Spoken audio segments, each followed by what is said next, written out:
कृष्ण चैतन्य प्रभो नित्यानंद श्री अद्वैत गदाधर शिवासादि गौर भक्त वृंद रूप सनातन भट्ट रघुनाथ श्री जीव गोपाल भट्ट दास रघुनाथ एहि छय गोसाई कौरी चरण वंदन यहाँ ते विघ्नाशे अभीष्ट पुराण अभीष्ट पुराण अभीष्ट पुराण।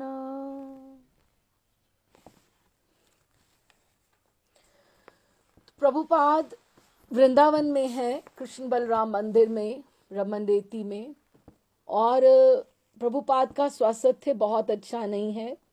उन्होंने खाना पीना आहार अपना बहुत कम कर दिया है और उन्होंने एक प्रार्थना दे रखी है सबको कि ठाकुर जी आप वो करना जिसमें आपकी इच्छा हो। पिछली बार जब प्रभुपाद बीमार हुए थे, जब उन पे कष्ट आया था, तो उन्होंने अलग प्रार्थना दी थी सबको।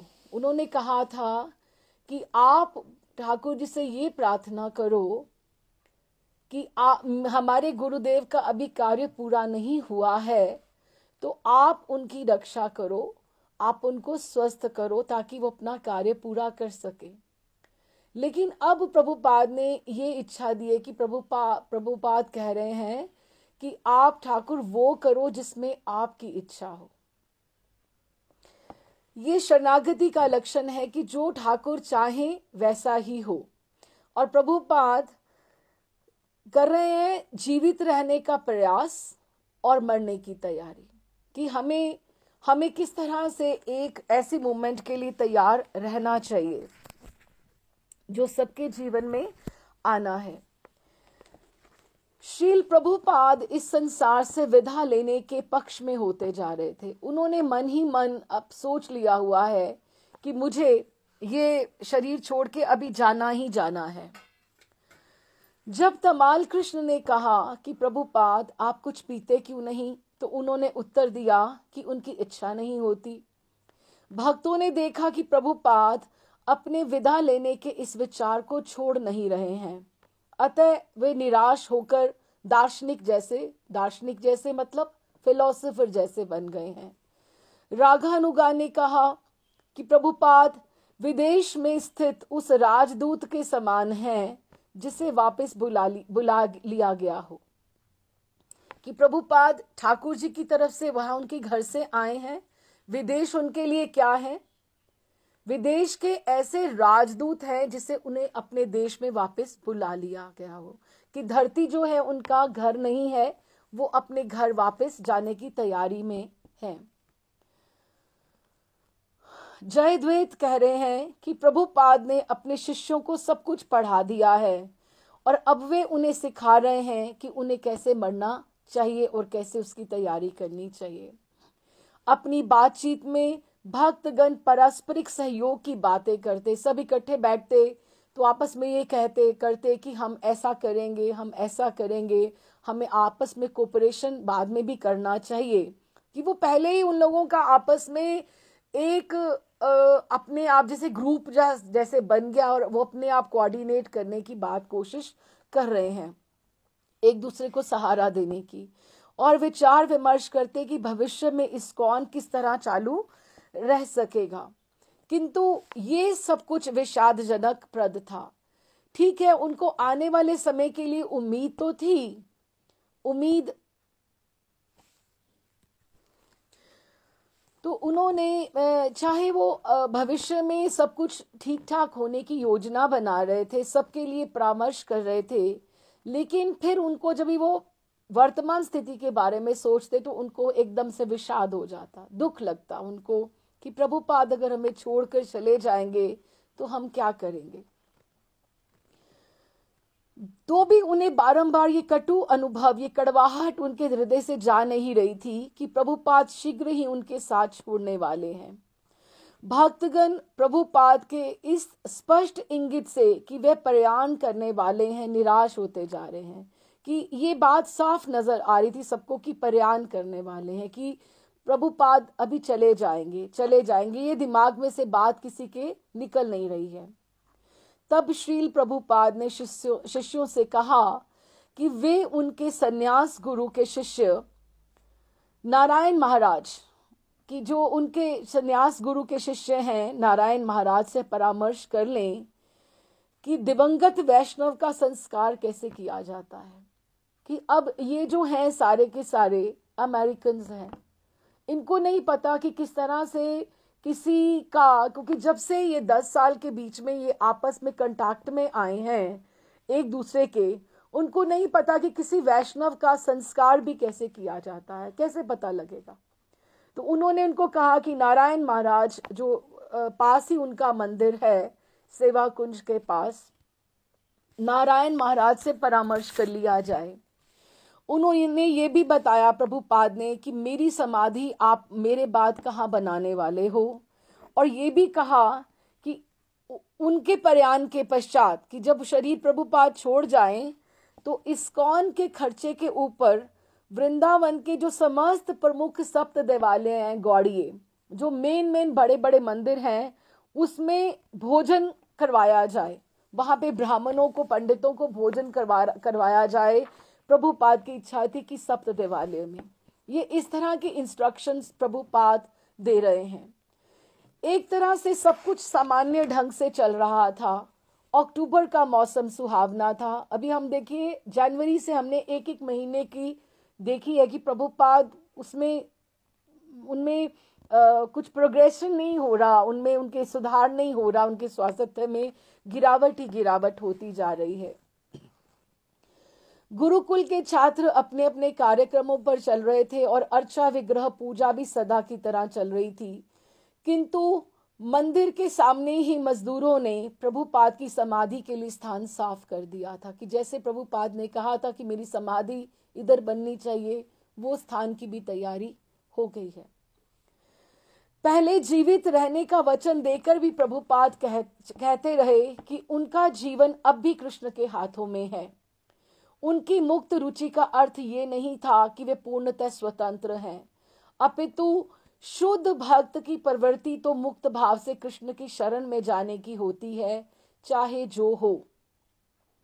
कृष्ण की परम भक्त गोपियों के भाव में भगवान चैतन्य ने प्रार्थना की थी, चाहे आप मेरा आलिंगन लें या मेरे समक्ष उपस्थित ना रहकर मेरे हृदय को तोड़ दें, किंतु फिर भी आप मेरे आराध्य स्वामी हैं। कि गोपियों ने ये कहा कि चाहे आप हमें ठुकराओ या आप हमें अपनाओ, पर हमारे लिए आप ही हो, जो हमारे स्वामी प्राणनाथ अंतर्यामी जो हो, आप हमारे लिए हो। तो प्रभुपाद को भी वही भाव है कि चाहे आप मुझे जीवित रखो या आप मुझे भग्न कर दो, आप मेरे आराध्य देव हो। चूंकि भगवान तथा उनके शुद्ध भक्तों के बीच जो आदान प्रदान होता है वह नितांत व्यक्तिक होता है, कि दैट इज वेरी पर्सनल।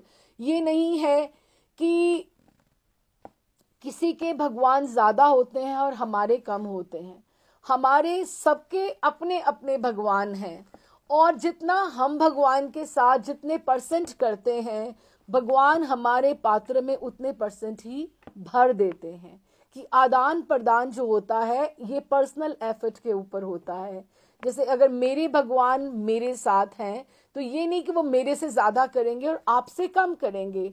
आप जितना उनके लिए करते हैं वो पर्सनली उतना आपको रेसिप्रोकेट करते हैं, उतना ही आपको जवाब देते हैं। अतः भगवान तथा भक्त दोनों अपनी अपनी इच्छाएं व्यक्त करते हैं। अपनी बाल लीला में कृष्ण कभी माता यशोदा की मटकी तोड़ते हैं और कभी वे उन्हें अपने को पकड़ने और बांधने भी देते हैं। क्यों बांधने दिया? क्योंकि उन्होंने देखा कि माँ की इच्छा है कि मैं बंध जाऊं, तो उन्होंने उनको बांध भी दिया। पहले माँ को उन्होंने भगाया और फिर बाद में जब देखा कि माँ थक गई है, वो हेल्पलेस फील कर रही है कि मुझसे कृष्ण बांधा भी नहीं जा रहा, अभी त्रिलोकीनाथ होके वो बंध गए, उससे उनका ऐश्वर्य कम नहीं हुआ, उनका माधुर्य और बढ़ गया कि उन्होंने माँ की इच्छा का पालन किया। प्रत्येक दशा में भगवान तथा भक्त की इच्छाएं एक सी होती हैं, क्योंकि वो एक दूसरे की रजा में राजी हैं। किंतु कभी कभी वे प्रिय झगड़े के रूप में भी व्यक्त होती हैं। इसी तरह यद्यपि प्रभुपाद ने अपने भक्तों को वचन दिया था कि वे मृत्यु की अवज्ञा करके इस संसार में रहेंगे, कि अगर हो सका तो वो रहेंगे, किंतु फिर भी वे कृष्ण की इच्छा के समक्ष नतमस्तक थे। उन्होंने पहले ही उस प्रार्थना में अपनी शरणागति व्यक्त कर दी थी, जब उन्होंने अपने भक्तों से करने के लिए कहा कि हे भगवान कृष्ण, यदि आप चाहें तो श्रील प्रभुपाद को अच्छा कर दें। यदि आप चाहें, इस वाक्यांश के द्वारा वे अपने शिष्यों को भगवान की परम इच्छा का स्मरण दिलाते हुए उसके पालन करने के लिए आह्वान कर रहे थे। यद्यपि साथ ही वे उन्हें कृष्ण के समक्ष अपनी गुहार प्रस्तुत करने के लिए भी रास्ता बता रहे थे कि प्रार्थना हमें करनी चाहिए, कि उनको बोलना चाहिए कि अगर आपको ये अच्छा लगे तो हमारा मन है कि आप प्रभुपाद को अच्छा कर दें। यद्यपि इसी प्रकार से 1965 में भी 1967 में 1967 में उन्होंने, जब उनका वहां पे हुआ था न्यूयॉर्क में, जब प्रभुपाद को जो हार्ट प्रॉब्लम हुआ था पहले, तो उन्होंने अपने शिष्यों को एक और प्रार्थना दी थी कि मेरे गुरु ने अभी अपना कार्य पूरा नहीं किया है, क्योंकि तभी प्रभुपाद को आए सिर्फ 2 साल हुए थे। तब उन्होंने कहा था कि कृष्ण ने भक्तों की इच्छा को स्वीकार करते हुए इस प्रार्थना को सुन लिया था। शील प्रभुपाद स्वयं भक्तों की प्रार्थनाएं सुन रहे थे और कृष्ण ने उन्हें अवसर तब दे दिया था, किंतु शरणागत जीव की भांति वे सदैव कृष्ण की इच्छा के प्रति संवेदनशील रहकर आगे की घटनाओं के लिए प्रतीक्षारत थे, कि उनको अपने शरीर में कोई भी ऐसा शुभ कुछ भी नहीं इंगित हो रहा था कि वो अभी बचेंगे, प्रभुपाद को जो खुद अनुभव हो रहा था। जब कीर्तनानंद ने उन्हें अपने नवीन स्थित महल में उन्हें बुलाया था, तो तब भी उन्होंने कहा था कि आप देखिए प्रभुपाद, आप वृंदावन में अपने घर में अपने महल में आ गए हैं। तो प्रभुपाद ने कहा था, देखो कीर्तनानंद, अब किस महल को जाना हो, कि देखो मैं कौन से महल में जाने वाला हूं, ये तो ठाकुर ही जानते हैं। अपने सिरहाने शिष्यों की उत्कट पुकार के पूर्व श्रील प्रभुपाद ने अपना कर्तव्य समझकर शिष्यों को शिक्षा दी थी कि किस तरह बढ़ना चाहिए। उनके उद्देश्य का एक और अंश ये भी था कि वे इस महत्वपूर्ण पाठ के द्वारा जीवन की अंतिम परीक्षा किस प्रकार उत्तीर्ण की जाए, ये आदर्श उपस्थित करें, कि ये एक आइडियल सिचुएशन है कि किस तरह से जब किसी को पता लगे तो उनको इस तरह से शरीर छोड़ना चाहिए। बड़े महर्षि हमेशा ये कहा करते थे, कहते ये एक ऐसी महफिल है जहां पे जिसको सबको गीत गाना पड़ेगा।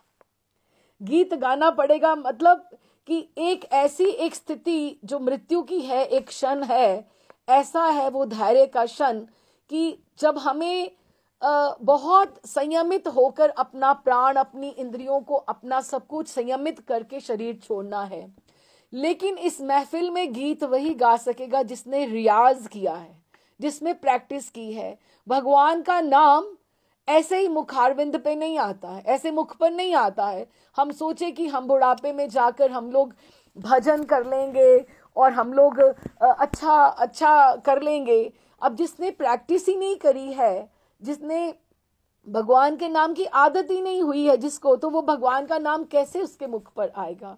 किसी के मुख पे गालियां ही होती है, किसी को क्रोध से किसी को बोलने की आदत होती है, तो उसको कैसे उसके मुंह के ऊपर आएगा, क्योंकि वो ऐसा क्षण है। अब देखो ना, माइक के सामने एक जैसे महफिल लगी हो, बहुत सारे लोग बैठे हो, तो सबके सामने गाना, एक बार हृदय दिल धड़कता है ना एक बार, कि सबके सामने गाने में थोड़ा सा तो टांगे कांपती हैं ना।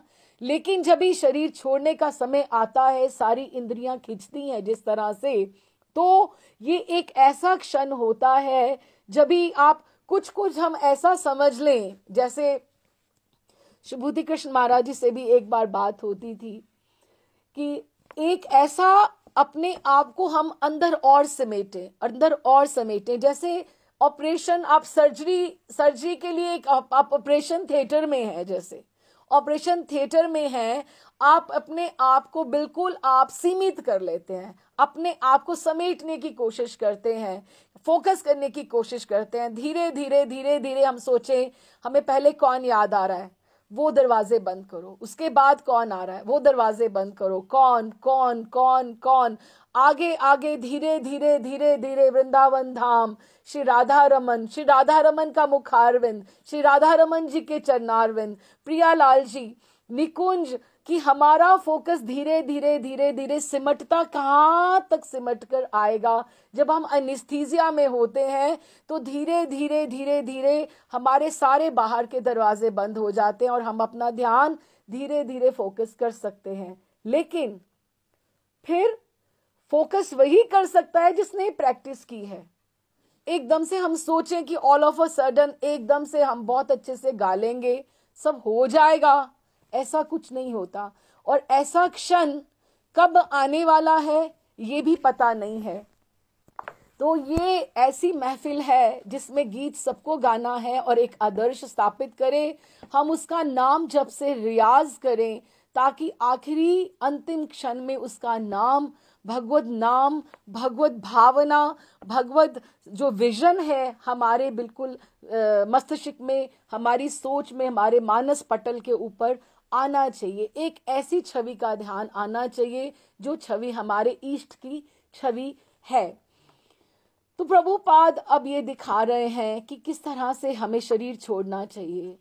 उनका उद्देश्य ये था कि ये महत्वपूर्ण पाठ है, जीवन की अंतिम परीक्षा किस प्रकार उत्तीर्ण की जाए, उसमें फ्लाइंग कलर्स में पास होना है, उत्तीर्ण होना है, उसको सक्सेसफुली, वहां पे रोना चिल्लाना नहीं है, वहां पर कि आकर बोलना अरे तू क्या करेगा, तू क्या करेगा, इसको याद कर, उसको वो याद कर, उसको इंस्ट्रक्शंस दे, उसको इंस्ट्रक्शंस दे, ऐसी बात नहीं है। सब कुछ पहले तय हो गया, समाधि कहाँ बननी है, वैष्णव का संस्कार कहाँ होना है, किस तरह से होना है, मेरे उसके जाने के बाद ये हो गया, वो सारे कार्य खत्म करके कोई चिल्लाने वाली कोई बात नहीं है, पूरा धैर्य के साथ, क्योंकि हम पूर्ण समर्पण के साथ हम आगे बढ़ रहे हैं, एक और नई यात्रा के लिए हम आगे प्रयाण कर रहे हैं, इसलिए उसको प्रयाण बोला है। प्रयाण means to fly, to go to a higher level, उसको इस तरह से कि, और किसका प्रयाण है, आत्मा का है, प्रयाण है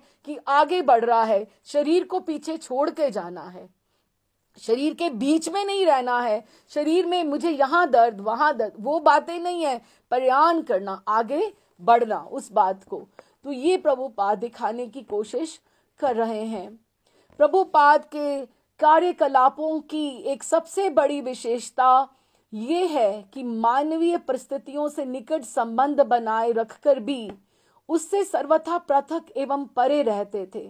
अब प्रभुपाद जब कभी सेंटर से कहीं सेंटर पे गए, जब भी वो सेंटर से बाहर निकले, उनको वहां की सोच जरूर होती थी, लेकिन वो ऐसे उसके बीच में नहीं घुसे होते थे कि उनको एकदम से ऐसा नहीं रहता था कि हाय मेरे बिना इनका क्या होगा, ऐसा नहीं होता था, because he was concerned about their progress. लेकिन उनका ऐसा नहीं था कि वो उनसे अलग होकर वो अलग ही थे, उनका उनमें मोह नहीं था, उनकी भलाई के लिए, उनकी उन्नति के लिए उनका ध्यान जरूर था, लेकिन उनका उनमें किसी में मोह नहीं था। तो वो सर्वथा पृथक एवं परे रहते थे। यही शुद्ध भक्त का होने का कर्म का नियम उन पर लागू होता था, जिसके अनुसार पाप तथा पुण्य कर्मों का फल मिलता है।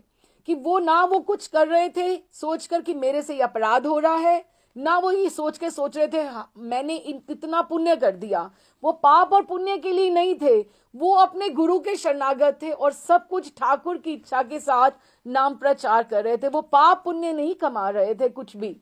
इस तरह से जैसा कि श्री रूप गोस्वामी पाद ने कहा है, इस संसार में रहते हुए जिसके तन मन तथा वचन भगवान की सेवा में रहते हैं वही मुक्त आत्मा है। कि वो मुक्त आत्मा है, क्यों? क्योंकि उनको किसी से कोई लेना देना नहीं है।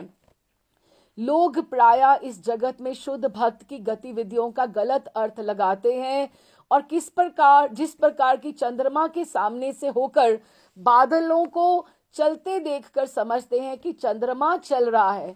अब जैसे बादल है, उसके आगे अगर बादल आकर चलते हैं तो बादल चल रहे हैं ना, चंद्रमा तो वहीं स्थित है। लेकिन इसीलिए शास्त्र हमें आगाह करते हैं कि गुरु को कर्म अधीन सामान्य व्यक्ति ना समझे, कि ये बहुत बड़ी बात है कि हमारे लिए जो आचार्य जो आए हैं, अब देखिए षड गोस्वामी पाद आए हैं, हमारे बड़े महाराज श्री आए, श्री भूति कृष्ण महाराज जी आए, मैं उन्हीं का नाम ले सकती हूँ बार बार जो मैंने अपने जीवन में अनुभव किया है महाराज श्री को।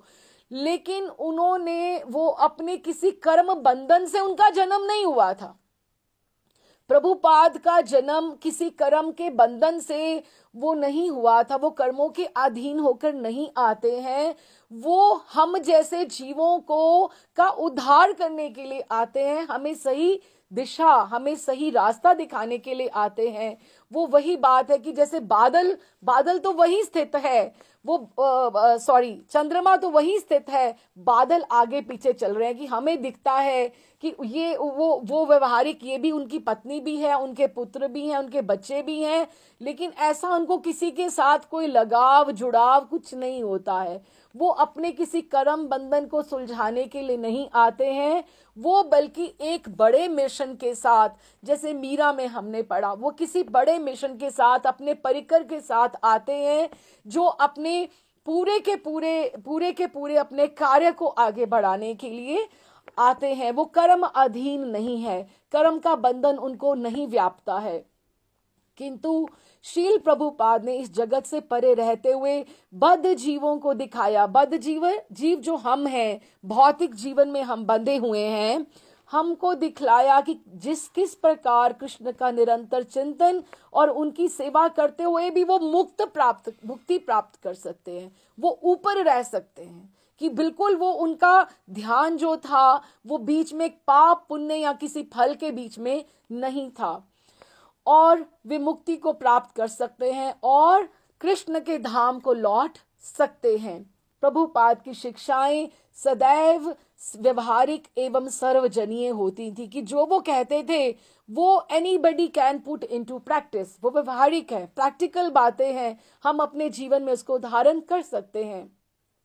उदाहरणार्थ उनकी पुस्तकें कोरे सिद्धांत नहीं है, व्यवहारिक थी और अनुभूत ज्ञान से पूर्ण थी, कि उनको जो जीवन का एक्सपीरियंस था, इतने सालों का जो अनुभव था, उसका निचोड़ उन्होंने अपने ग्रंथों में लिखा है।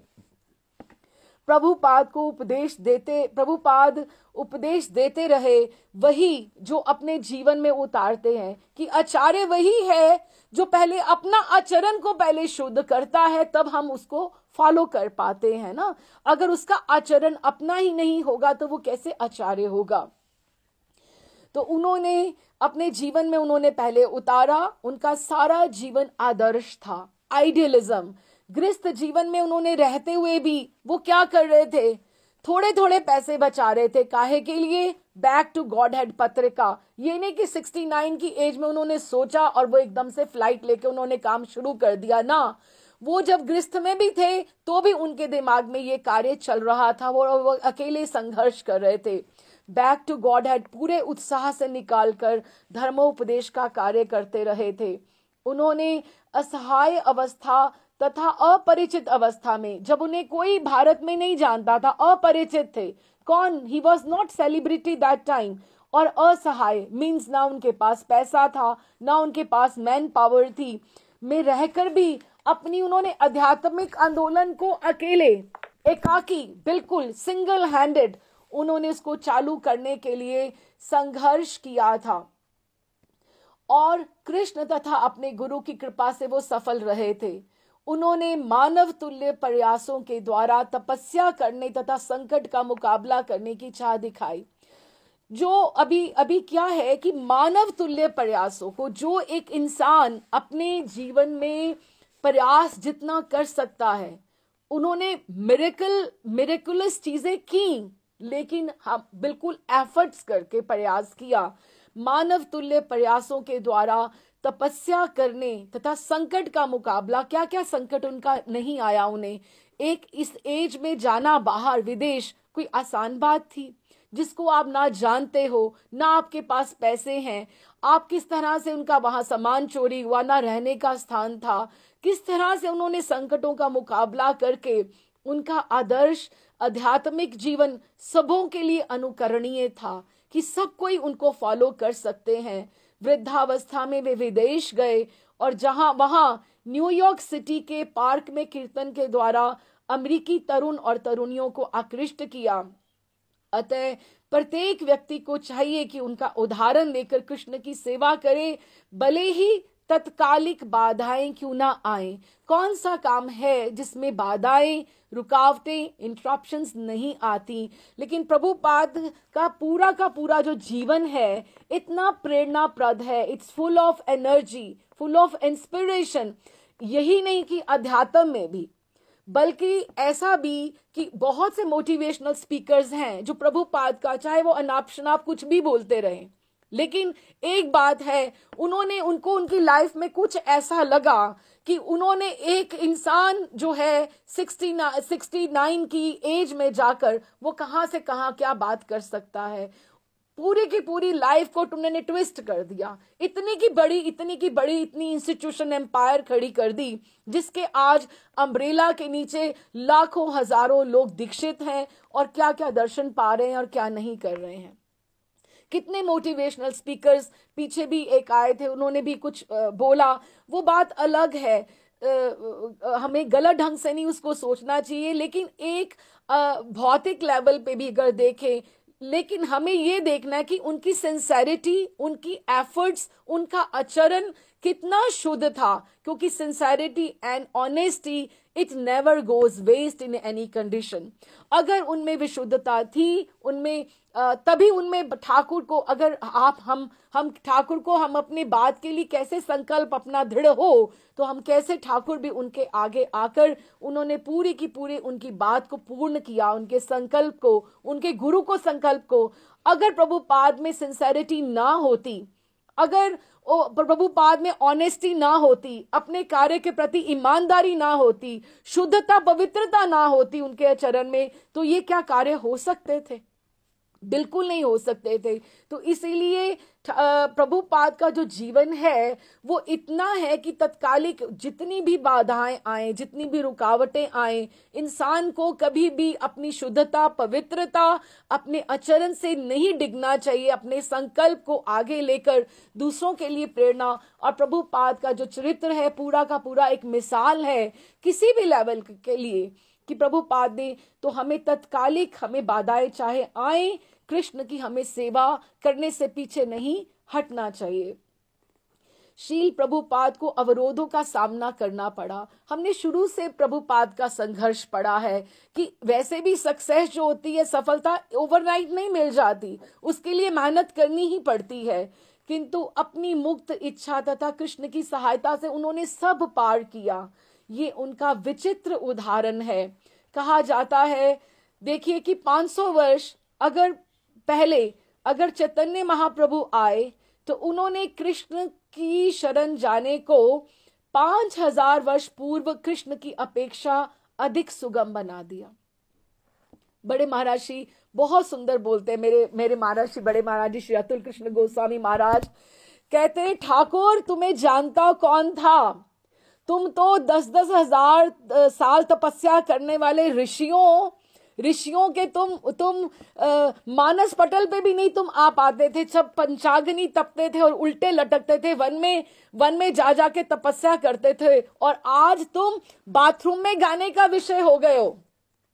कौन सा भक्त है जो बाथरूम में नहीं गाता, महामंत्र नहीं गाता और कोई भजन नहीं गाता? तुम बाथरूम में गाने के विषय हो गए हो।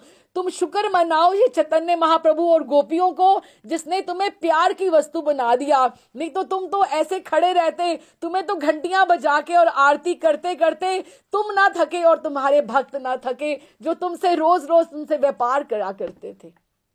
तुम शुक्र मनाओ कि इन गोपियों ने और चैतन्य महाप्रभु ने तुम्हें गाने का विषय बना दिया, तुम्हें प्रेम करने का विषय बना दिया, कि आज तुम्हें लोग प्यार कर रहे हैं।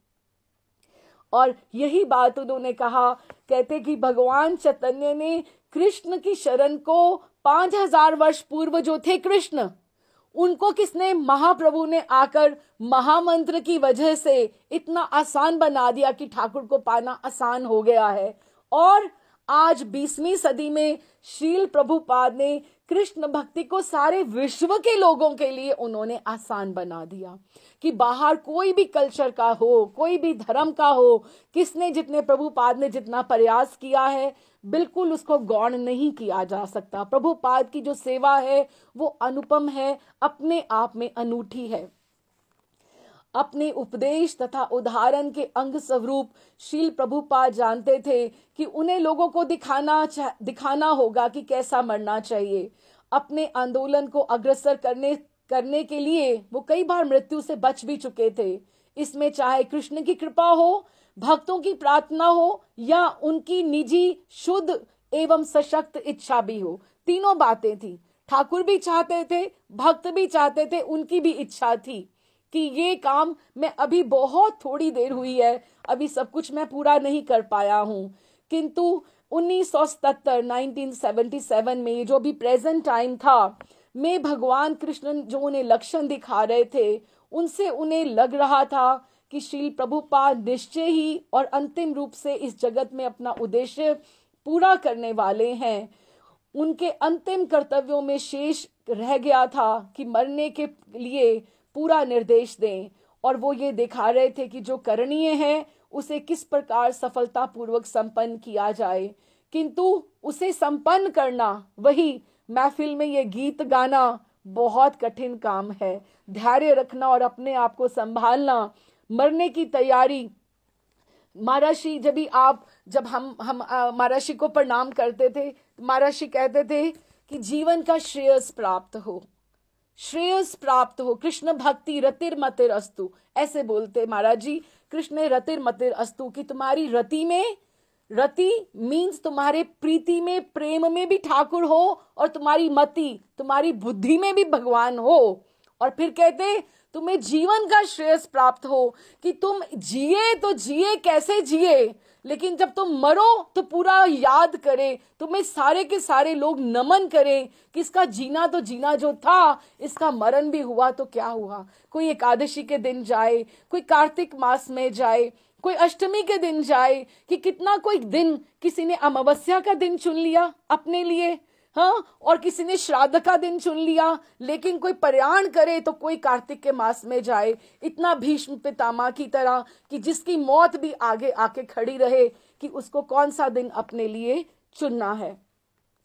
तो प्रभुपाद उनको कह रहे थे कि किंतु प्रेममय ये संघर्ष चल रहा था प्रभुपाद का, किससे, अपने शिष्यों के बीच में, क्योंकि शिष्यों की इच्छा थी अभी प्रभुपाद रहे, ना प्रभुपाद की इच्छा है और ना अभी कृष्ण की इच्छा है। अभी ये एक ही इच्छा बाकी थी कि शिष्य जो है उनको जाने नहीं दे रहे हैं। प्रभुपाद को अपने शिष्य बहुत प्रिय थे, उन्हें ये भी ज्ञात था कि अभी उन्हें और गाइडेंस चाहिए, वो अभी इतने परिपक्व नहीं हो गए हैं। क्यों? अभी आप समझो 20, 22, 24, 25 साल की उम्र में भी उन्होंने दीक्षा ली हो, तो किसी को 5 साल हुए थे दीक्षा हुए, किसी को 4 साल, किसी को 2 साल।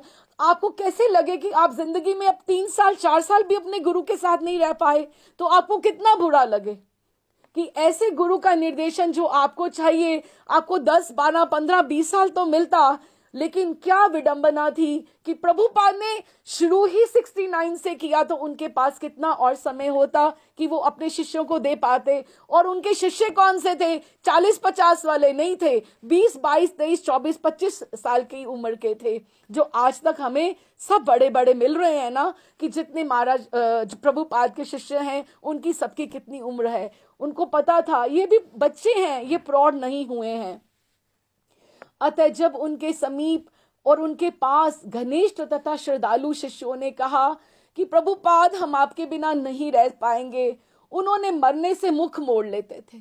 प्रभुपाद को यही लग रहा था ये मेरे पीछे कैसे करेंगे, ये अपने आप को कैसे संभालेंगे, क्योंकि हर बात के लिए उन्हें तो कुछ पता ही नहीं है कि कौन इनको संभालेगा।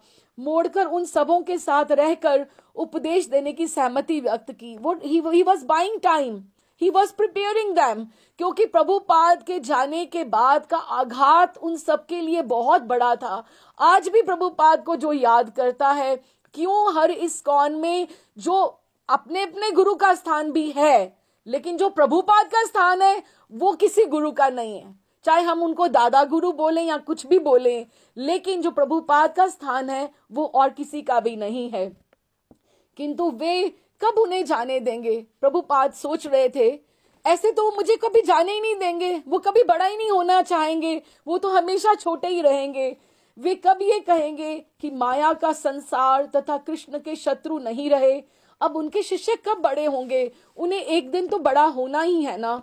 रहते जाने का निर्णय का अनुसरण करने से श्रील प्रभुपाद अपने शिष्यों पर अपनी देखरेख के लिए पूरी तरह आश्रित बन गए।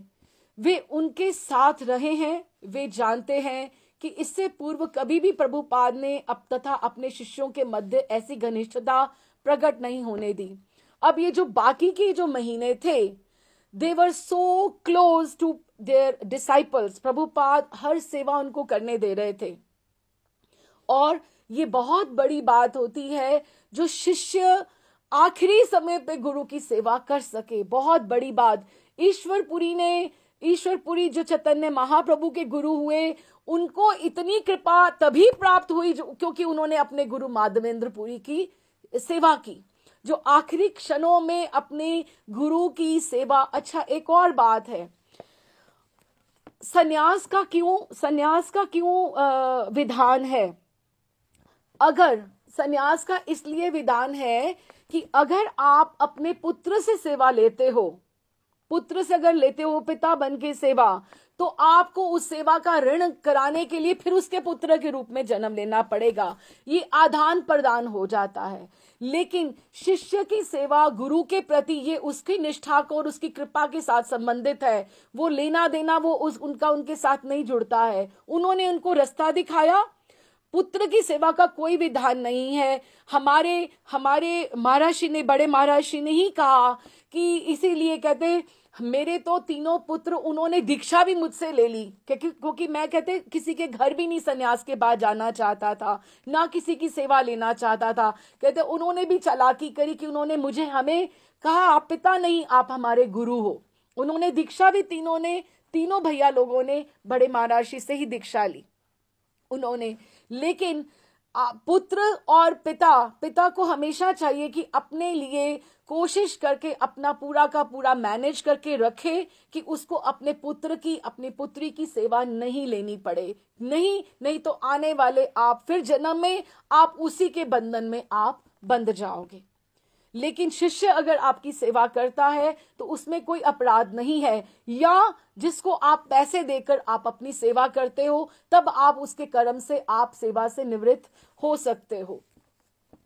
तो प्रभुपाद ने इतनी घनिष्ठता, इसीलिए अब देखो प्रभुपाद का कोई, उनके घर का कोई जीव उनके पास इस समय नहीं है, लेकिन इतनी सेवा उन लोगों ने सबने करी और आपस में कैसे उनका एक बंधन हो गया था शिष्य और गुरु का। इतनी कृपा वो बटोर रहे थे उस समय। किंतु इस समय जो उन लोग उस समय भी उपस्थित थे, उनका कहना था कि प्रभुपाद इन दिनों में बहुत कृपामय, इतने घनिष्ठ, इतने डिपेंडेंट, इतने क्लोज हो गए थे उन लोगों से। एक बार तो कीर्तनानंद श्रील प्रभुपाद से रस का पूरा प्याला पीने के लिए हट कर बैठा। नहीं तो प्रभुपाद के साथ, अब हम सोचें कि अमेरिकन्स हैं, उन लोगों को कैसे ऐसी भावना आती होगी या इतना परिवार का ध्यान आता होगा कि नहीं, लेकिन they were really attached to Prabhupada. एकदम से बच्चों की तरह, उनका माँ की तरह ध्यान रखते थे। कीर्तनानंद पूरा प्याला पीने के लिए कि आप क्यों नहीं, आप जूस पी रहे हो। यद्यपि वे कह चुके नहीं कीर्तनानंद मैं बहुत पी चुका हूं। कीर्तनानंद संकोच में था, लेकिन फिर भी वो हट करता रहा और कहता था मैं माता यशोदा की तरह नहीं हूं कि ऐसा कर दूं कि मैं आपको बांध दूं। कीर्तनानंद कहने लगा कि मैं ऐसा नहीं हूं कि मैं आपको बांध दूं, मुझे याद रखना पड़ता है आप मेरे गुरु हो, लेकिन आपको ये रस पीना पड़ेगा कि आप हर बात में अपनी नहीं चला सकते। अब ऐसी बात शुरू के सालों में तो नहीं ना कोई कह सकता था, किंतु श्रील प्रभुपाद कीर्तनानंद के आदेश को मानते रहे। अब आप देखो कितनी कृपा मिली होगी उनको, जो लोग उनके पास वहां पे रहे। इसी प्रकार भवानंद, तमाल कृष्ण, भक्ति चारू स्वामी, उपेंद्र तथा अन्य दास निरंतर उन्हें भोजन कराने तथा शरीर की परवाह करने के लिए कुरेदते रहे। हमेशा थोड़ा सा आप ये ले लीजिए, थोड़ा आप ये ले लीजिए। कोई होता, पुत्र पुत्री होती तो कोई इतनी सेवा करता क्या? कोई नहीं करता, और करना भी नहीं चाहिए। क्यों? क्योंकि कर्म बंधन लेकर करना भी क्या है। आज हम सेवा ले रहे हैं, कल को हमें करनी पड़ेगी, तो क्या फायदा। तो उन्हें सबको, वो सब उनको शरीर की परवाह करने के लिए कुरेदते रहते। अन्य भक्तों को ईश्वरपुरी की कहानी याद आती। वे अपने गुरु माधवेंद्र पुरी की मरणासन अवस्था में तथा उनके अशक्त होने पर उन्होंने बहुत सेवा की। श्री चैतन्य चरितामृत के अनुसार ईश्वरपुरी ने अपनी सेवा के द्वारा अपने गुरु प्रेम को सिद्ध किया और भगवान चैतन्य के गुरु बने। और अब आप देखो, जो क्या बोलते हैं, हरिनाम पत्रिका वाले श्यामदास हकीम जी, उन्होंने अपने गुरु श्री देवकी नंदन जी की इतनी सेवा करी है जब वो बीमार थे। जो श्रृंगार वट है, मंदिर है, उसमें जाड़े के दिनों में वो अपनी प्रेस खोलने से पहले अपने गुरु जी को उठाकर ऊपर लेकर जाते थे धूप में, और दुकान बंद करने से पहले बीच में 5 बजे 4 बजे दुकान से आकर वहां से उनको नीचे उठाकर नीचे लेकर आते थे। उनकी सेवा करते थे कि धूप चली गई है, कि धूप आप आराम से जाड़े में आप सेक सको, क्योंकि नीचे श्रृंगारवट में धूप नहीं आती थी। तो उन्होंने बहुत सेवा करी है। ऐसे ही थोड़ा इतने ग्रंथ लिख गए हैं श्यामदास हकीम जी। उनको साक्षात अपने गुरु का उस समय, भजन के समय का उनको ऐसा दिव्य स्पर्श प्राप्त हुआ जिससे उन्होंने इतने कार्य आगे करे हैं। अपने शिष्यों को शुद्ध तथा सरल प्रेम भाव से सेवा का अवसर प्रदान कर रहे थे। उनको भी दिव्य करते जा रहे थे। उनको वो जो उनमें एक उस समय प्रभुपाद में जो दिव्यता थी, वो उसका संचार उनके भक्तों में हो रहा था। सेवा का अवसर प्रदान करने के उद्देश्य से श्री प्रभुपाद अपनी मृत्यु को टालते जा रहे थे। एक एक महीना जैसे बढ़ता जा रहा था। ये अवसर उन्होंने गिने चुने लोगों को नहीं दिया, अपितु वृंदावन आने वाले प्रत्येक व्यक्ति को प्रदान किया। जो भी आता उसे प्रभुपाद के कमरे में जाने दिया जाता, उनके शरीर की मालिश करने दी जाती, उनको कहा जाता कि अगर कोई छूना चाहता है प्रभुपाद को, उनको अलाउ किया जाता। तो उन्हें जो भी आता उसे उनके दर्शन करने दिए जाते। जब तक कोई चाहता वहां बैठकर उनकी प्रसन्नता के लिए अखंड कीर्तन उसे करने दिया जाता। श्रील प्रभुपाद ने पुनः अनुवाद कार्य प्रारंभ कर दिया। ये अक्टूबर का महीना है और ये कार्य से सबों के समक्ष होने लगा। सब देख रहे हैं कि प्रभुपाद में कितनी हिम्मत है। उधर समाधि की तैयारी हो रही है और प्रभुपाद इधर अनुवाद का कार्य कर रहे हैं। देखिए कितना एफर्ट है। हाँ, तो उन्होंने कैसे कर रहे थे? अनुवाद का कार्य कर रहे थे। पहले जहां में एकांत में रात रात को उठ के रहकर कार्य करना पसंद करते थे, वही वे भक्ति वेदांत तात्पर्य बोलकर लिखा रहे थे। सभी भक्तों को अपने आसपास रहने के लिए प्रोत्साहित करने लगे। एक भक्त धीमे से संस्कृत का मूल पढ़कर सुनाता श्लोक, और दूसरा उनके मुख के सामने माइक्रोफोन पकड़े रहता। और कभी कभी उनकी वाणी कठिनता से सुनाई पड़ती, किंतु वे बोलते जाते। उनके शिष्य विस्फारित नेत्रों से अपने गुरु को इस अवस्था में काम करते देख रहे हैं। आप देखो, शरीर में हिम्मत नहीं है, लेकिन चेतना कितनी सक्रिय है, कितनी चेतना स्पंदित है, चेतना में धड़कन है कि उनकी ऐसा नहीं कि बुद्धि कि पुराने जमाने में आप कभी सोच के देखो, पुराना समय ऐसा होता है, बुढ़ापे का समय ऐसा होता है, आपको इतनी पुरानी पुरानी बातें याद आएंगी। मैं वहां कॉलेज में जाता था, मैं वो स्कूल में था, मेरा वो दोस्त था, अभी वो पता नहीं कहाँ होगा, उसके इतने बच्चे थे, मैं उस बाजार में गया था। कुछ नहीं उनको किसी का ध्यान है। वो इस समय अनुवाद कार्य कर रहे हैं। वो उनको कठिन, सारे लोग विस्फारित नेत्रों से अपने गुरु को काम करते देखते। उनके विचार स्पष्ट रहते। वे स्मरण शक्ति से विविध शास्त्रों के उदाहरण देते हुए उनकी दार्शनिक व्याख्या अत्यंत संयत होती। रिस्ट्रेन होकर वो ग्रंथ अनुवाद कर रहे हैं। मुझे शिष्यों ने जीवित रहने के लिए प्रार्थना की थी और उन्होंने हामी भर ली थी, और अपने अपने को पूर्णतः उन पर छोड़ दिया था कि उनकी ठाकुर की इच्छा नहीं है, उनके पास अभी और लाइफ लाइन उनकी नहीं है।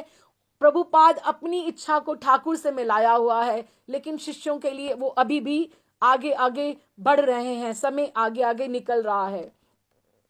जिनको उनकी सेवा करने का सौभाग्य प्राप्त था, वे किसी तरह की हिचक तथा किसी भौतिक इच्छा के व्यवधान से मुक्त थे।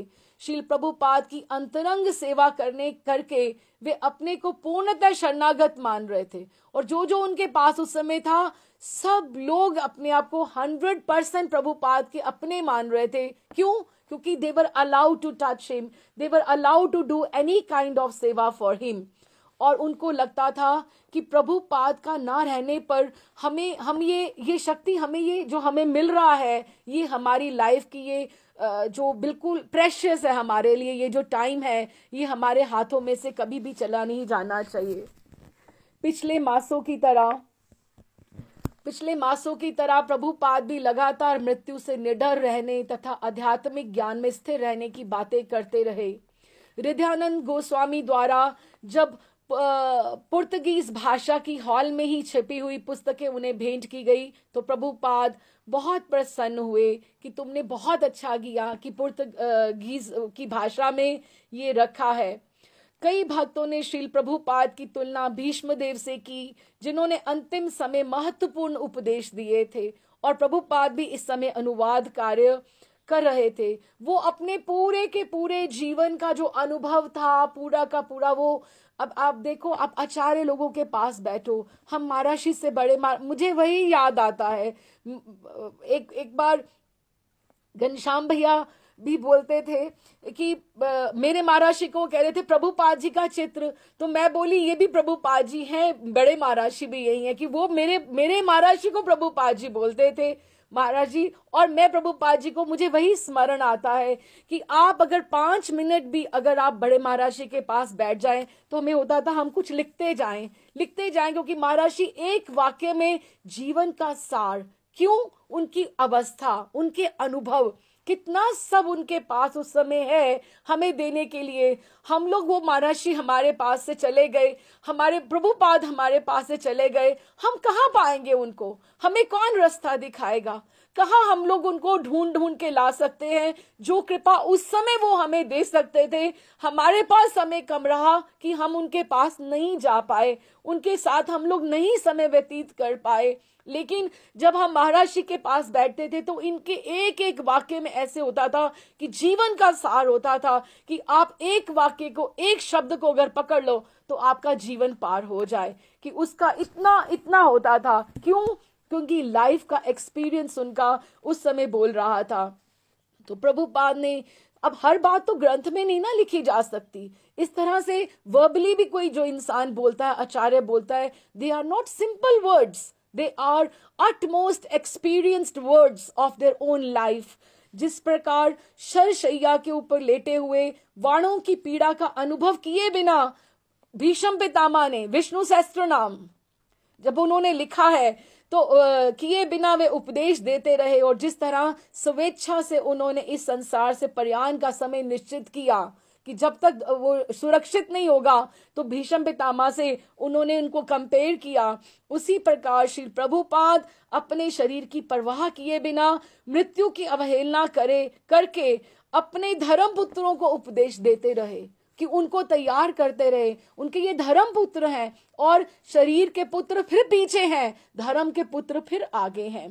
किंतु उनके पुत्र उनके पास अधिक काल तक रहकर उपदेश नहीं ग्रहण कर पाए। जब उन्होंने जीवित रहने के लिए गुहार लगाई थी जब पहले, तो प्रभुपाद ने उनके स्नेह को स्वीकार कर लिया था, और अब वे उस स्नेह को अपने ही संसार में व्यक्त करना चाह रहे थे। उन्हें प्रभुपाद के साथ साथ रहना अच्छा लग रहा था, बोलना, हंसना, उनकी डांट खाना पसंद था। वे उन्हें खिला पिलाकर उन्हें बलवान बनाना चाहते थे कि प्रभुपाद अभी आप इतने बड़े नहीं हुए, हम आपको नहीं जाने देंगे। तभी तो वो इतनी अवस्था में उसको पश्चिम लेकर गए। क्यों? क्योंकि आप वहां जाकर ठीक हो जाओगे, जब आप सबको इतना अच्छा काम करते हुए देखोगे, क्योंकि सबका स्नेह इतना था। किंतु शील प्रभुपाद बदलते हुए मालूम हुए। उन्होंने खाने पीने से इनकार कर दिया। यद्यपि उन्होंने शिष्यों के स्नेह के वश उन्हें अपने आप को समर्पित कर रखा था, किंतु खाने पीने से इनकार कर कर वे अपने मरने के प्रति अपनी प्रवृत्ति जता रहे थे कि आप मुझे और अधिक नहीं रख पाओगे। वे स्वीकार करते थे कि खाए पिए बिना जीवित रहना असंभव है। वे किसी चमत्कार की आशा या कल्पना भी नहीं कर रहे थे। यदि उन्हें अच्छा होना है तो उन्हें पौष्टिक भोजन तो लेना पड़ेगा, किंतु अपने निजी कारणों से वे भोजन ग्रहण नहीं कर पा रहे थे। उन्होंने कहा कि ये जो स्वास्थ्य जो हेल्थ है, ये एक भौतिक चीज है जिसको मैं अभी ग्रहण नहीं करना चाहता हूं। बोल श्रील प्रभुपाद की जय। कृष्ण।